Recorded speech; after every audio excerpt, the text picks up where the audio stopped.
अस्सलाम वालेकुम Pakistan and good morning Pakistan.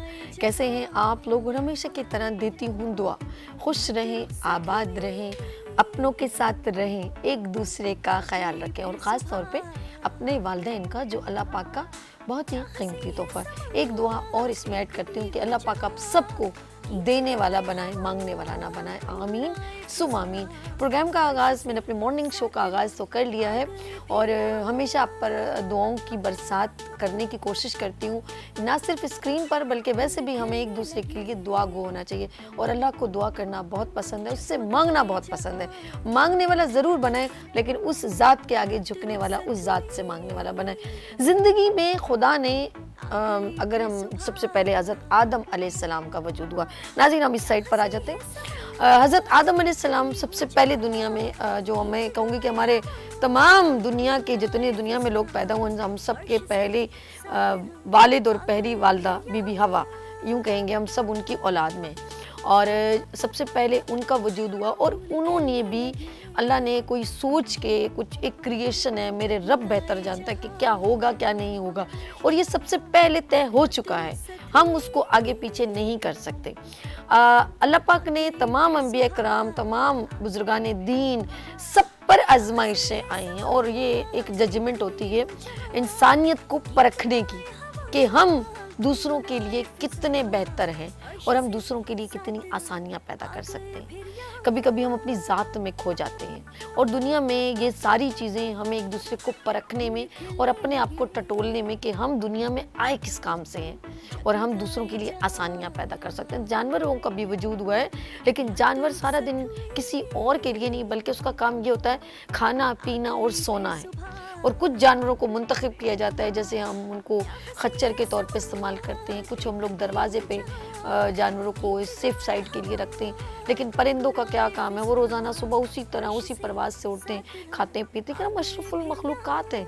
तो खुदा ने हमें हमारे इनामात और इनाम व इकराम और हमारे दर्जात बुलंद किए कुछ काम करने पर। ऐसा ही है कि नहीं कि तुम किसी की मदद करोगे तो ऐसा होगा, तुम्हें ये इनाम मिलेगा, तुम हुकूकुल इबाद अदा करोगे तो ये मिलेगा, तुम हुकूक अल्लाह अदा करोगे तो ये मिलेगा। ऐसा है कि नहीं? मेरा रब कभी ना इंसाफ नहीं कर सकता, वो इंसाफ करता है आपके साथ, वो आपको जज करता है। 900 साल हज़रत आदम अलैहिस्सलाम दुनिया में रहे, लेकिन आखिरकार दुनिया से चले गए। यहाँ तक कि उस जो सबकी जान निकालती है मुल्कुल मौत, उसका भी आखिर एंड होगा। सिर्फ वाहदहू ला शरीक, उसकी ज़ात बाकी रहेगी। तो ये दुनिया में जंग क्यों है? ये दुनिया में खून रेज़ी क्यों है? ये दुनिया में हवस क्यों है कि ये मेरी ज़मीन, ये मेरी सरहद? खुदा ने तो अपनी ज़ात को यूं बयान किया कि ढूंढ ले तू अपनी एक सरहद, तुझे एक सरहद का कोना भी नहीं मिलेगा। जा ज़मीन आसमान की वसतों को छू, तुझे एक आसमान का एंड तक नहीं मिलेगा। तू ज़मीन के अंदर जाके देख, तुझे ज़मीन का आखिर नहीं मिलेगा। तो तू क्या हासिल करना चाहता है? खुदा अपनी ज़ात बताना चाहता है, लेकिन तुम समझना नहीं चाहते। क्या हासिल कर लेगा? उसने बताया कि मैंने कई उम्रें भी दी, लेकिन वो कुछ ना लेके गया, और बड़ी बड़ी ज़ातों को तुम्हारे सामने लाके खड़ा कर दिया और बताया कि उसका आखिर क्या हो सकता है। फिरौन ने खुदा बनने की कोशिश की, तो उसका अंजाम आप देख लें क्या है। तो अब मुझे बताएं, तो इस दुनिया में हम फिरौन और यजीद देख रहे हैं। मैं कहती हूँ कभी कभी हर इंसान के अंदर कभी कभी एक यजीद पैदा हो जाता है। पड़ोस में एक बंदे के घर में पानी नहीं है और आप लोग इतने जालिम बन जाते हैं कि आप कहते हैं किसी को पानी भी नहीं दे, हमारे घर पानी नहीं आ रहा, हम कैसे पानी दे दें। इस दौर के यजीद भी हैं दुनिया में। पानी पर लड़ाई है, पानी पर लड़ाई। लेके चले जाओगे तुम। खजाने जमा करने का बड़ा शौक है, राजमान होने का बड़ा शौक है, हुकूमतें चलाने का बड़ा शौक है। ले गया शद्दाद अपने साथ 40 ऊंटों पे, जिसकी चाबियां होती थी। क्या लेके आ वो? आप क्या लेकर चले जाओगे? जंगें करते हो, फलस्तीन पर जुल्म करते हो। ए दुनिया के मुनसिफो, सलामती की जामिनो। दिखावा, आंखों से मैं बच्चों को जलता देख रही हूँ। नाज़रीन, माजरत के साथ स्क्रीन पर PTCL नंबर वीनस टीवी पर आप गुड मॉर्निंग विद सभी देख रहे हैं। मेरे पास कुछ लिखत नहीं है, पता नहीं, मुझे नहीं मालूम मेरे पास वो अल्फाज कहाँ से आते हैं। कौन सी ऐसी क़ुव्वत है, कौन सी ऐसी ताकत है जो मुझे पुशअप करती है कि बोल, तू कुछ कहना चाहती है तो बोल, सच बोल, सच बोल, सच। कम से कम इतना तो हक अदा करूँगी। खुदा के आगे जब मैं जाऊंगी तो कम से कम सच बोलने का तो हक मैं कहूँगी मैंने अदा किया है जो मेरे इख्तियार में। तो मैं सोचती हूँ वो जो हुक्मरान सीट पर बैठे हैं, जो समझते हैं कि मैं बेइंतहा ख़जाना जमा कर लूँ अपनी आने वाली नस्लों के लिए, और ये नस्ल दर नस्ल ये हुक्मरानी मेरे ही ख़ानदान में रहे, तो अफसोस होता है मुझे उन पर। और मैं सच कहूँगी, वो किसी को नहीं झुटला रहे, वो उस ज़ात को झुटला रहे, वो ज़ात को झुटला रहे जिसने हमारी खुली आंखों से हमें सब कुछ और आँख पलट पलट के कुरान, तौरात, ज़बूर और इंजील की सूरत में हमें दिखा दिया। फ़िरौन, शद्दाद और यजीद की सूरत में हमें दिखा दिया, और हमारे आगे वो बड़ी बड़ी हस्तियों के मकाम दिखा दिए जो मौला अली एक बाजू से बड़ा बड़ा दरवाज़ा हिला के रख देते थे।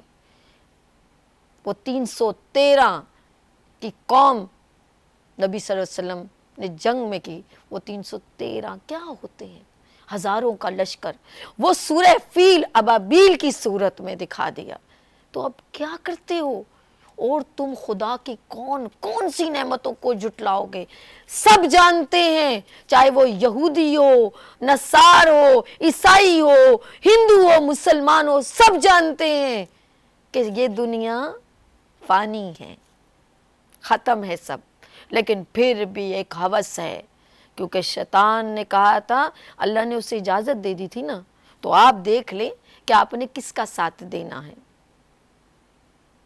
आपने अल्लाह का साथ देना है, इंसानियत को आगे उजागर करना है, या शैतान का साथ देना है।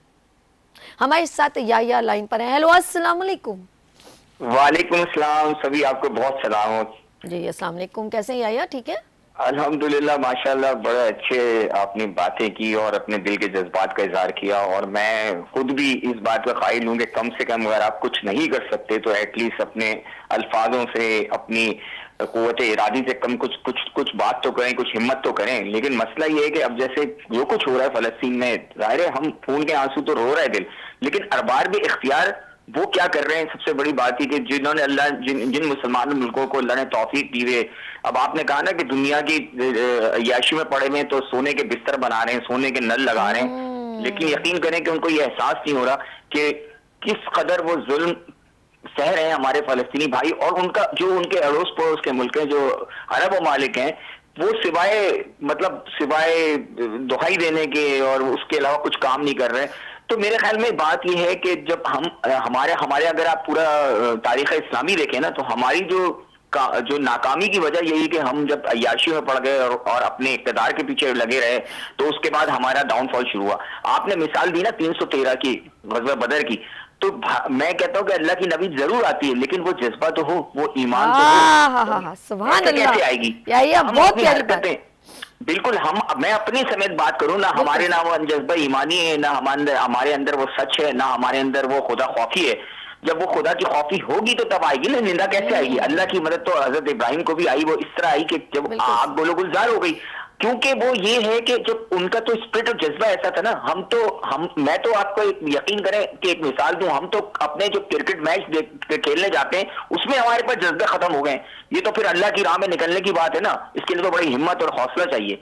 लेकिन जो प्रॉब्लम है ना, तो मैं एक बात जो कहना चाहता हूँ, हमेशा मैं कहता हूँ, देखें, अगर सभी आपके करीब कहीं आग लगी हो ना किसी घर के अंदर, तो होता ही है कि आप ये कहते हैं कि चलो यार फायर ब्रिगेड को फोन कर दूं, या कुछ कोशिश कर लूं, पानी डाल दूं, या कुछ भी नहीं होता तो आप कहीं ना कोई आगे पीछे कुछ थोड़ी बहुत कोशिश कर लें, या बिल्कुल ही आप कुछ भी नहीं कर पाते तो आप कहते हैं कि यार अल्लाह ताला इस आग को बुझाए और हमें सबको महफूज रखें। लेकिन अगर आप अपने एसी कमरे में सो गए और उस कहने की जिसकी आग में लगी वो खुद भुगते, तो यकीनन ये आग आपके घर पे भी पहुंचेगी। اور یہ بالکل صحیح. اتنی امپورٹنٹ بات ہے کہ ہم یہ ریلائز نہیں کریں جو کچھ آج فلسطینیوں کے ساتھ ہوتا ہے وہ ہو سکتا ہے وہ ہمارے ساتھ بھی ہو. تو اس لیے اگر ہم کھڑے نہیں ہوں گے تو آگ ہمارے گھر پہ بھی آئے گی اور یہ بالکل. طے شدہ بات ہے. اور یہ وجہ یہی ہوئی ہے, یہ وجہ پتہ ہے کہاں سے شروع ہوئی ہے, یہ بہت پرانی بات ہے. اب دیکھیں کشمیر ہے نا, تو ہمارے بالکل برابر میں, تو ہم آنکھوں سے دیکھ رہے ہیں ظلم ہو رہا ہے, ظلم ہو رہا ہے, ہم آواز بلند کر رہے ہیں, بول رہے ہیں, لیکن امپلیمنٹ وہ نہیں ہو رہا جو ہونا چاہیے. سارے اگر مسلمان حکومت کوانٹٹی میں سب سے زیادہ ہے, اگر سب ایک یکجا ہو جائے نا تو کشمیر بھی آزاد ہو جائے, اور ان کو تو پھر اجازت, وہ پھر ان کے کہتے ہیں نا گھر سے ہی اٹھی تھی چنگاری, وہ بات ہے کہ وہ ان کو کانفیڈنس کیسے ملا, ان کو یہ کانفیڈنس ایسے ملا کہ یہ لوگ مسلمان اکٹھا ہو ہی نہیں سکتے. ابھی میں آپ کو بتاؤں, دیکھیں یہ وقتاً فوقت آپ کے جذبہ ایمانی کو ٹیسٹ کرتے ہیں. آپ یقین بالکل. کریں ڈینمارک میں اور جو سویڈن وغیرہ میں واقعات ہوتے ہیں ان کو کوئی ضرورت نہیں ہے, کیونکہ عام آدمی کسی مذہب کے چکر میں پڑتا نہیں ہے. بالکل وہ صحیح. جب قرآن کو نعوذ باللہ جب جلاتے ہیں اور ان کے بےحرمتی کرتے ہیں تو وہ ہاں دیکھتے ہیں کہ کتنا جذبہ ہے. اور میں بڑی شرمندگی سے اور بڑی معذرت کے ساتھ بتاؤں کہ ہمارے جذبہ ایمانی کافی حد تک ختم ہو چکا. انہوں نے دیکھ لیا نا, انہوں نے دیکھ لیا کہ بھائی ان کو تو ان کے اثرات ہی کچھ نہیں. آپ لوگ کہتے ہیں کہ یہ اسرائیلی پروڈکٹ کا بائیکاٹ کرو, خدا کی قسم یہ ایک پروڈکٹ نہیں چھوڑ سکتے لوگ, یقین کریں وہی سب کچھ پی رہے ہوں گے. یہ صرف باتیں کی حد تک ہے, سوشل میڈیا کی حد تک بالکل صحیح کہہ ہے. رہے, آپ بالکل ہمت, صحیح. یہ صرف میں بتا رہا ہوں نا. دیکھیں اور ہم جو جلوس جلسے نکال رہے ہیں نا, جو ہم اپنے آپ کو, یہ بھی پولیٹیکل مائلیج ہے. آپ اپنے جلوس نکالیں, جلسے کر لیں, وہ اپنی سیاست چمکاتے ہیں. آپ تکلیف کس کو ہوتی ہے؟ مجھے اور آپ کو. کسی کی جرت نہیں ہے کہ جہاں جلوس نکالنا چاہیے, جہاں پروٹیسٹ کرنا چاہیے دنیا بھر میں, یقین کریں لندن, امریکہ, یورپ کے اندر میں پروٹیسٹ دیتے ہیں, وہ ہٹ کرتے ہیں ان جگہوں پہ جہاں وہ افیکٹ کرتے ہیں. ایسی جگہ پہ نہیں کرتے کہ میرے اور آپ کو تکلیف, اور بندر روڈ بند کر دیا اور شارع فیصل بند کر دیا, اس سے کیا ہوگا؟ ان کی صحت پر کوئی فرق نہیں پڑے گا, کہ اپنے ہی نقصان کریں. تو اس میں اللہ کے نبی کی سے جو ہمیں سیکھنے والی چیز تھی نا, ہم تو صرف اخلاقیات کا درس ضرور دیتے ہیں, لیکن اللہ کے نبی ایک بہترین کمانڈر تھے, ایک اسٹریٹجک پلانر تھے. ہم نے اپنے نبی کو کبھی بھی as a leader, as a strategic planner, as a warrior نہیں پڑھایا. ہم کاش میں کہتی ہوں, اگر یہ معذرت کے ساتھ, یہی آپ کا بہت شکریہ. اب یہ سنیے گا میرا جملہ, بڑا امپورٹنٹ جملہ ہے, کہ اگر ہمارے ایکس پرائم منسٹر 3 بار جو مقرر ہو چکے, اگر وہ جلسہ کہتے میں آتے ہی فلسطین کی آواز بلند کروں گا, تو میں کہتی ہوں دنیا خلقت محبت میں آ جاتے. معذرت, چھوٹا منہ ہے, بڑی بات کر گئی ہوں, لیکن یقین کریں آپ سوچ نہیں سکتے کہ لوگ آپ کی محبت میں, کہ آپ کے اس جملے کی محبت میں کیسے جوک در جوک آتے. لیکن میرے خیال میں انسان کو جب اپنی ذاتیات کی بات کرتا ہے, جب دوسروں کا سوچ ختم کر دیتا ہے, تو پھر وہی حال ہوتا ہے جو آپ نے اپنی آنکھوں سے بہت کچھ دیکھا ہوگا جلسوں میں. لیٹس یہاں لیں گے چھوٹی سی بریک, اور ملتے بریک کے بعد گڈ مارننگ وتھ سبھی کے ساتھ.